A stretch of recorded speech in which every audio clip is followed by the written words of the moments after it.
अगर ये वीडियो आपको पसंद आया है तो लाइक करना और शेयर करना मत भूलें। सब्सक्राइब करें गुड स्टार के यूट्यूब चैनल और फेसबुक पेज को। ऐसे ही लेटेस्ट वीडियो पाने के लिए बेल आइकन पर क्लिक करना मत भूलें।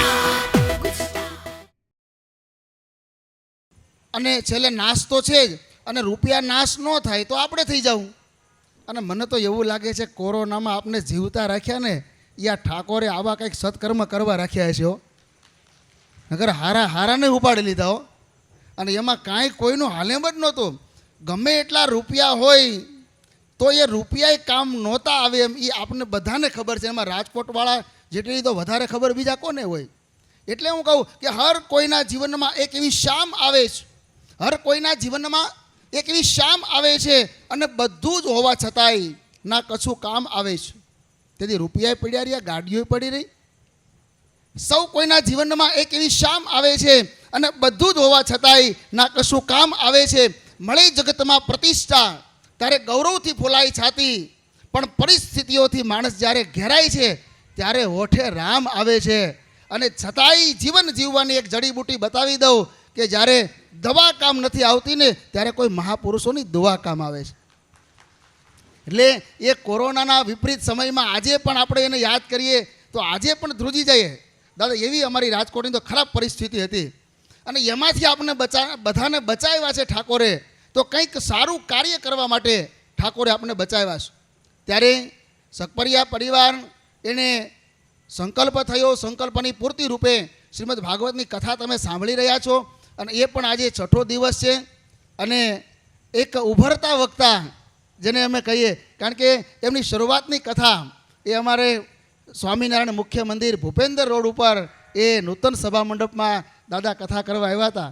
અને ત્યારથી એમનો જે સ્વભાવ એકદમ, જોકે મારે એના વિશે તમને વધારે કંઈક કહેવું નહીં પડે, કારણ કે 6 દિવસથી તમે એમને સાંભળો છો. બહુ સરળ અને વિનમ્ર અને વિવેકી એમનો સ્વભાવ છે. અને એના કંઠમાં આપણે એમ કહીએ ને જાણે કોયલે માળો મૂક્યો હોય એ રીતે ગાતા હોય ત્યારે આપણે એમ થાય કે ગાયા જ રાખે અને આપણે એમ થાય આપણે સાંભળે જ રાખીએ. અને એમના સંપૂર્ણ આશીર્વાદ જો કોઈના ઉતર્યા હોય ને તો એના પૂજ્ય પિતાશ્રીના છો. મેં હમણાં એમને કહ્યું, મને કે સંતોના આશીર્વાદ, મેં કીધું સંતોના આશીર્વાદ તો ખરા, પણ જીવનમાં 3 પાત્રો એવા છે, માતા, પિતા અને ગુરુ. હું ઘણીવાર કહું કે આપણે શરૂઆતમાં સાદા ફોન આવ્યા, ત્યાર પછી પેજર થોડો ટાઈમ આવ્યા, ત્યાર પછી હોકી ટોકી ઓલા WLLના આવ્યા, ત્યાર પછી મોબાઈલ યુગ શરૂ થયો, અને પછી એન્ડ્રોઈડ ફોન આવ્યો, પછી 2G 3G 4G અને 5G પણ ભારતમાં અમુક જગ્યાએ ચાલુ થઈ ગયા છે. પણ હું કહું 2G 3G 4G 5G કે ભવિષ્યમાં 6G કે 7G આવશે, પણ માતાજી, પિતાજી અને ગુરુજી સિવાય ક્યારેય તમારું કાર્ય સફળ નહીં થાય. એટલે સકપરિયા પરિવારને લાખ અભિનંદન આપું છું કે એમણે એમના માતા પિતા, વડીલો, ગુરુજનો, પિતૃઓને રાજી કરવા આવું સત્કર્મ કર્યું છે. ઠાકોરજીને હૃદયથી પ્રાર્થના કરું કે આ પરિવાર ઉપર ઠાકોરજીની કૃપા કાયમ રહે અને આવા નવા સત્કર્મ એમના દ્વારા થતા રહે. અને જોગી દાદા માટે લક્ષ્મીનારાયણ દેવને પ્રાર્થના કરું, બાલાજી દાદાને પ્રાર્થના કરું, પૂજ્ય વિવેક સાગર સ્વામી વતી પણ કે ખૂબ આગળ વધો. ઉંમર એમની બહુ નાની છે અને એ જેમ કથાઓ આગળ વધતી જાય એમ નવી ઉર્જાઓને લઈ અને વિશેષને વિશેષ કથાઓ, એ સુંદર કથાઓ, સારી કથાઓ એમના માધ્યમે થતી રહે. એમની વાણીનો લાભ એ વિશેષને વિશેષ વધારે લોકોને મળતો રહે અને એમના દ્વારા ખૂબ સારા ભાગવત કાર્યો થતા રહે. એવી મેં એમની કથામાંથી સાંભળ્યું હતું કે શિવપુરાણની કથા પણ કરી, દેવી ભાગવતજીની કથા પણ કરી. અને ભાગવતજીની કથા તો કરે છે પણ રાજકોટમાં પછી રામચરિત માનસની કથા પણ કરવાના છે. તો એમના દ્વારા જે આપણા ભારતીય ગ્રંથો છે એમની કથાઓ થતી રહે અને વિશેષ લોકોને લાભ મળતો રહે. પરમાત્માની કૃપા આપ સૌના ઉપર કાયમ રહે એવી હૃદયથી ઠાકોરજીના ચરણમાં પ્રાર્થના કરી મારી વાણી વિરામ. અસ્તુ. જય સ્વામી.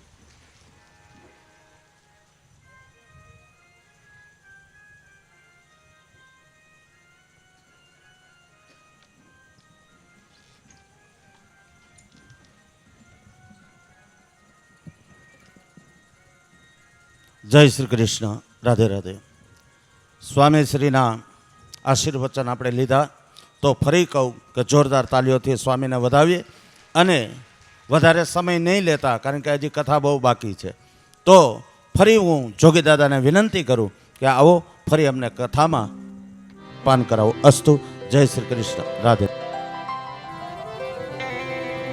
जब देखी वृषभान दुलारी यही बिच उठी हूँ, बंसी रही गई हाथ में फिर न लगी फूक, बंसी रही गई हाथ में फिर ન લગી. જ્યારે પહેલી વાર જ્યારે રાધિકાએ દર્શન કર્યા, ઠાકોરજી દર્શન કર્યા રાધિકાના, અને ત્યારે ભગવાનની એવી કઈ સ્થિતિ હતી. અને એમ કથા આગળ લેતા લેતા અને આ જાન તો કથા શરૂ કરી ત્યારની સંભળાઈ જાય. મેં કીધું હમણાં આવી જાય, હજી તો ગોકુળમાંથી કનૈયાની વિદાય બાકી છે. એટલે હું મિલનભાઈને એ જ કહું છું, હજી જાન ને ઓલા ભાવિન કુમાર તો બહુ કહેતા હતા કે દાદા થોડોક ટાઈમ આપજો રમવા, થોડોક ટાઈમ આપજો. એટલો બધો ટાઈમ આપી દીધો તો એ પાછા અહીંયા ને અહીંયા વગાડે છે બેન્ડ વાજા. લ્યો આવું છે. કુમાર બહુ ઉતાવળા થયા લાગે છે વહેલા હાર. આજે પાછું જમવાનું મેનુ એવું છે ને ભાવેશભાઈ, હે ને? એટલે મને એવું લાગે છે કે એક તો આ બધા નાચ છે ને, આજ તો ભૂકા બોલાવશે. આ જાને આવો જોજો હવે આજે કેવા થાય. એટલે એ જ આનંદ કરતાની સાથે આવો ફરીવાર કથામાં. અને એમાંય પાછી હજી રાસલીલા, એમાંય પાત્રો પાછા તૈયાર થયા છે, અને એમાંય પાછી ગોપી ગીતની કથા કરવી છે. એટલે થોડા સ્પર્શ કરતા કરતા આપણે સૌ લોકો આગળ વધીએ. અને એ જ ભાવથી ત્યારબાદ ભગવાને કાત્યાયનું વ્રત અને બધી કથાઓ બતાવી. ભગવાને વસ્ત્રહરણ કર્યું છે, પણ વાસનાનું વસ્ત્રહરણ કર્યું છે. જીવ અને શિવની એકતા ત્યારે જ થાય છે જ્યારે સ્ત્રી અને પુરુષનો જ્યારે ભેદ મટી જાય. એટલે અરે જે અહંકારનો જે પડદો છે, એટલે એ અહંકારનો પડદો દૂર કરી સર્વસ્વ પ્રભુને અર્પણ થઈ જાય. અને ત્યારબાદ ભગવાને અરે વાસનાનું વસ્ત્રને પણ હરાવ્યું છે. અરે નંદ બાબાએ અને એ જે એકાદશીનું વ્રત કર્યું હતું, ઉપવાસ કર્યો હતો, એટલે ત્યાં વરુણ વિજયની કથા બતાવવામાં આવી છે. અને આને સ્પર્શ કરીએ તો કે એ જીભને જીતવાની કથા છે. અરે આપણા હિસાબે ક્યારેય કોઈને એવું કટુ કોઈ વાક્ય ન બોલી જાય, અને એટલા માટે થઈને જીભને જીતવાની એ કથા બતાવવામાં આવી. અને ત્યાં પણ ભગવાને કૃપા વરસાવી અને કાનાએ અરે વરુણ લોકની અંદર નંદ બાબાને ત્યાંથી તે બચાવ્યા છે. અને ત્યારબાદ બધાએ આવીને વરુણ ઉપર પણ વિજય મેળવો. અને એ પછી વરુણે ક્ષમા મેળવી લીધી. એટલે ત્યાંથી નંદ બાબાએ લઈને આવ્યા. રાધાજી એકવાર કાનાને કહ્યું કે લાલા, હું જેમ જેટલી ગોરી છું, અને એમ લાલા તું પણ જો હામે એટલો ગોરો હોત તો થાત શું? અને ત્યારે ઠાકોરજી કહે છે કે રાધિકા, હવે આપણા બંનેમાં હું થોડો એવો શામ છું, એટલા માટે બધાય લોકો તમારી સામે જોવે. જો હું ગોરો હોત તો કોઈ તમારી સામે ન જોવે ને, એટલા માટે હું કારો. કંકેશ્વરીનો ભાવ છે ને, यदि गोरे होते तो क्या करते मनमोहन, अरे जब काले रंग पर ही दुनिया मर जाती है. હવે ઈ જો કનૈયો એટલે ગોરો હોત તો થાતે શું? અરે કાળો છે, કામણગારો છે, કોડીલો છે, અને તો પણ છતાં હું ને તમે અરે આપણે આપણી જાતને ન્યોછાવર કરી દઈએ છીએ. અને એવા જ ભાવની સાથે ભીતરથી ઉડતો અનાહદનો નાદ એટલે વેણુનો નાદ. અને એકવાર ભગવાને અરે રાત્રિનો સમય છે, ભગવાન પિતા રાત્રે શરદોત્ફુલ્લ મલ્લિકા વિક્ષરંતુ મનશ્ચક્રે યોગ માયામુપાશ્રિત. યોગ માયાનો આશ્રય લઈ અને અહીંયા વિદ્વાનો પણ કહે છે ભગવાનને જરાય મન નહોતું, પણ ગોપીઓના ઈચ્છા પૂરી કરવા માટે થઈ અને ભગવાને મનને બનાવ્યું છે. ભગવાન પિતા રાત્રિ શરદોત ફૂલ મલ્લિકા. શરદ પૂર્ણિમાની રાત છે, એ રાત્રિના સમયે વૃક્ષનો ટેકો દઈ અખિલ બ્રહ્માંડના નાથે દ્વારકાધીશે પગની આટી લગાડી અને કેડેથી ખોસેલી વાસળી હાથમાં લીધી અને વેણુને અધ્રાપિત કરી છે. અને ભગવાન ધીમે ધીમે ધીમે ધીમે જ્યાં વેણુનો નાદ કરતા હતા, અને ત્યાં એવામાં બધી ગોપીઓ આવી ગઈ. જ્યાં વાસળી વાગી અને ત્યાં તો બધી ગોપીઓ એલર્ટ બની ગઈ છે. શા માટે? તો કે ભગવાન બોલાવે છે, શિવ બોલાવે છે, એટલે જીવ દોડે છે. અને એટલા માટે જ આ કથા, આ બધા સંતોના પ્રવચનો, અરે આ બધી કૃષ્ણ રૂપી વાસળીઓ છે. યાદ રાખજો કે આ જ્યાં જ્યાં વહેતી હોય ને ત્યાં તમને બોલાવવા માંગે છે. અને ક્યાંય ક્યાંક સારા સારા ગુણો લે, એટલે એ બધા લેતા જાજો જે કઈ મળે. ત્યારે બધી ગોપીઓ પોતાના પરિવારનો ત્યાગ કરીને આવી ગઈ. અમુક ગોપીએ પોતાના માતા પિતાને ત્યજી દીધા અરે માં પોતાના દીકરાને ન મૂકે, કદાચ બાપનું ઘર મૂકવા તૈયાર થઈ જાય પણ પોતાના દીકરાને એકલો ન મૂકે. આજે એ જ ગોપીઓ પોતાના દીકરાઓને પણ મૂકી અને કૃષ્ણ રૂપી જ્યાં વેણુનો નાદ થતો હતો અને ત્યાં પહોંચી ગઈ છે. અને ત્યારે ભીતરથી ઉડતો અનાહતનો નાદ એટલે છે વેણુનો નાદ. ગોપાયતી શ્રી કૃષ્ણ સ્વહૃદયે સા ગોપી. પોતાના હૃદયમાં એકાદય ખૂણે કૃષ્ણને છુપાવે ને એનું નામ છે ગોપી. અને આજ તો આ ગોપી એટલે બધી નદીઓ, કૃષ્ણ છે સાગર છે, બધી નદીઓ કૃષ્ણરૂપી સાગરમાં ભળી મળવા જઈને આવી રહી છે. એટલા માટે કોઈ પણ એક પુરુષ અને ઈ જ્યારે સફળ થતો હોય ને એટલે એમની પાછળ સ્ત્રીઓનો હાથ છે, એક આપણી કહેવત છે ને. એટલે એ જ્યારે કોઈને સમર્પિત થઈ જાય છે અને ત્યારે પોતાનું બધું જ જ્યારે ન્યોછાવર કરી દે છે, પોતાનું સ્વનું પણ ન્યોછાવર કરી દે છે. નદી જ્યારે સાગરને મળે ને ત્યારે નદી પોતાનું નામ મિટાવી દે છે. નદી જ્યારે સાગરને મળે એટલે એ જ નદી પોતાનું નામ મિટાવી દે છે, મહાસાગરની અંદર ભળી જાય એટલે નામ મટી જાય છે. આ તો હજારો ગોપી આવી કૃષ્ણરૂપી સાગરમાં ભળી મળવા જઈ અને ત્યારે બધી જ્યાં ભગવાને આંખો ખોલી અને ત્યાં તો હજારે ગોપીઓને ભગવાને બધાયના સ્વાગત કર્યા. સ્વાગતમ વો મહાભાગ પ્રિયમ કિમ કરવાણીવ બ્રજસ્યાનામયમ કશ્ચિત બ્રૂતાગમન કારણમ. શા માટે એવા છો ગોપીઓ? સ્વાગત કર્યું ત્યાં ગોપીઓને ખબર પડી ગઈ કે હવે સ્વાગત પારકાના હોય, પોતાના ન હોય. સ્વાગત એ પારકાના હોય, પોતાના લોકોના ન હોય. જ્યાં સ્વાગત ગોપીઓનું કરવામાં આવ્યું અને ત્યાં જ ખબર પડી ગઈ કૃષ્ણએ આપણને પરાયા કરી દીધા છે, પારકા અમને કરી દીધા છે. એટલે ત્યાં તો બધી ગોપીઓ કહે છે અરે નાથ પેલા તો અમને બોલાવો અને પછી પાછા તમે એમ કહો, પેલા સ્વાગત કરો.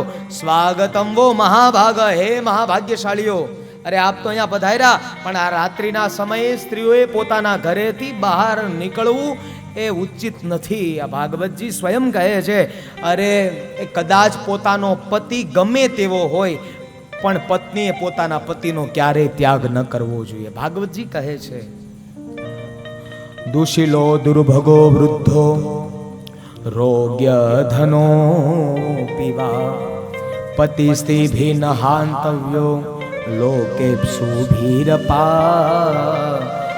પતિનો ત્યાગ ક્યારેય ન કરવો જોઈએ. એ કદાચ ખરાબ સ્વભાવ વાળો હોય તોય ભલે, ભાગ્યહીન હોય તોય ભલે, મૂર્ખ હોય તોય ભલે, કદાચ વૃદ્ધ હોય તોય ભલે, રોગી હોય તોય ભલે, અથવા નિર્ધન હોય તોય ભલે. સ્ત્રીઓએ ક્યારેય પણ પોતાનો પતિનો ત્યાગ ન કરવો જોઈએ. તમે તમારા પતિને તરછોડીને આવ્યા છો, શા માટે આવ્યા છો? વૃતાગમન કારણમ. જ્યાં કહેવામાં આવ્યું ત્યાં તો બધી ગોપીઓ રડવા લાગી. ત્યારે પરીક્ષિત મહારાજે સુખદેવજી મહારાજને પ્રશ્ન પૂછ્યો, બાપજી એમ તો કહો કે ભગવાને એક તો વેણુનો નાદ કરીને બધી ગોપીઓને બોલાવ્યા અને એને પછી કૃષ્ણ આ બધાનું સ્વાગત કરે. સ્વાગત કર્યા પછી કહે વૃતાગમન કારણમ, શા માટે અહીંયા પધાર્યા છો? તો આ એક જરાક ઉચિત ન કહેવાય. ત્યારે સુખદેવજી મહારાજ રાજા પરીક્ષિતને કહે સાંભળ રાજન, એમાં ભગવાને બે વસ્તુનું દાન કર્યું છે. એક તો છે પ્રશમાયન, બીજું છે પ્રસાદાય. પ્રશમાય એટલે શમન કર્યું છે. શેનું શમન કર્યું? તો કે અભિમાન. ગોપીઓ પોતાનો પરિવારનો ત્યાગ કરીને આવી પણ એને અભિમાન તો નથી ને. અને બીજું છે પ્રસાદાય એટલે જે કાંઈ અંદર ભરેલું હોય ને જ્યાં સુધી એકવાર તમે રડીને બધું બહાર કાઢી લો એટલે એ પછી અંદર હાવ સાફ થઈ જાય. એને કોઈ વ્યક્તિ દુઃખ પોતાનું ગાતો હોય ત્યારે આપણે એમ કે ભાઈ આજે તને તારા જે કાંઈ મનમાં આવે ને તું બધું તું બોલી જા, એટલે વ્યક્તિ હાવ નિર્મળ બની જાય. એટલા માટે થઈ અને પ્રસાદાય, પ્રસાદમાં શું આપ્યું? તો કે આંખમાં આંસુ આપ્યા છે. અને ત્યારે બધી ગોપીઓ રડવા લાગી. ત્યારે ભગવાને કીધું બોલો ગોપીઓ શું ઈચ્છા છે? ભગવાન એક જ હવે ઈચ્છા છે કઈ? અને ત્યારે કહેવામાં આવ્યું તમે અમને વચન આપ્યું હતું કે શરદ પૂર્ણિમાની રાત હશે અને રાત્રિના સમયે આ रासलीला ने रशो भगवान। अगर ये वीडियो आपको पसंद आया है तो लाइक करना और शेयर करना मत भूलें। सब्सक्राइब करें गुड स्टार के YouTube चैनल और Facebook पेज को। ऐसे ही लेटेस्ट वीडियो पाने के लिए बेल आइकन पर क्लिक करना मत भूलें।